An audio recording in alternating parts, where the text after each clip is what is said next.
Nya, ang GG talaga. Ngayong buong buwan nga maluwag na tayo dahil sa maraming bugoy ang dumaan sa atin. Hoy! Ang GG talaga. Akala naman ni bakla meron pang pumapatol sa iya. Wala namang nagkaka-interes sa iya dahil ang pangit niya.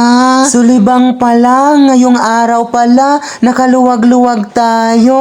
Tungod kay sunod biyernes naman yung graduation, nag-decide ako na magbili ako ng bagong sapatos na white. Kilala ko pala yung tindera sa tindahan na yan at gusto ko siyang budol-budulin sa presyo pero hindi nadala. Unta, ibinagsak ko siya noon nang naging estudyante ko pa siya. Hindi man lamang nagbigay ng discount sa akin. Noong naging estudyante ko pa siya, yung 60 niya na grado, ginagawa kong 80. Tapos ngayon humihingi ako ng discount, hindi man lang makapagbigay. Ang GG talaga ni Daisa.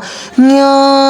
By the way, by the way, bali ang presyo ng sapatos ay 600 at binigyan ako ng 50 pesos na discount at may pa free socks pa. Oh, ang sarap ng socks. Ano kaya yun? Pero nahibaruan ko na yung socks na tinutukoy niya ay medyas pala.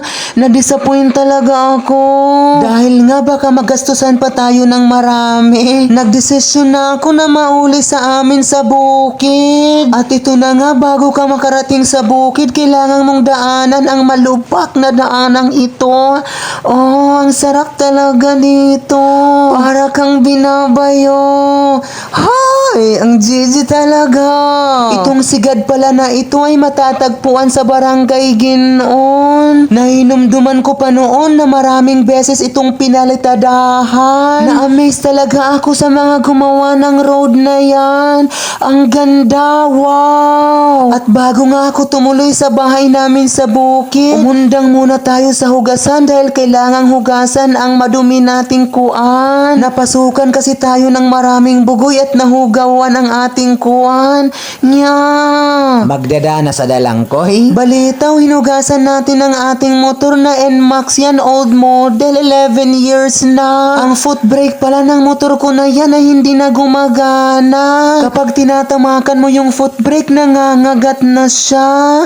Parang ako lang. Siguro ko ang dahilan kung bakit ako hindi pinapatulan ng mga bugod dahil rubat na yung aking motor. Siguro ko kailangan ko nang magpalit ng bagong motor bukas na bukas agad. Para naman pagkarampuyutan ako ng mga bugod. Salamat!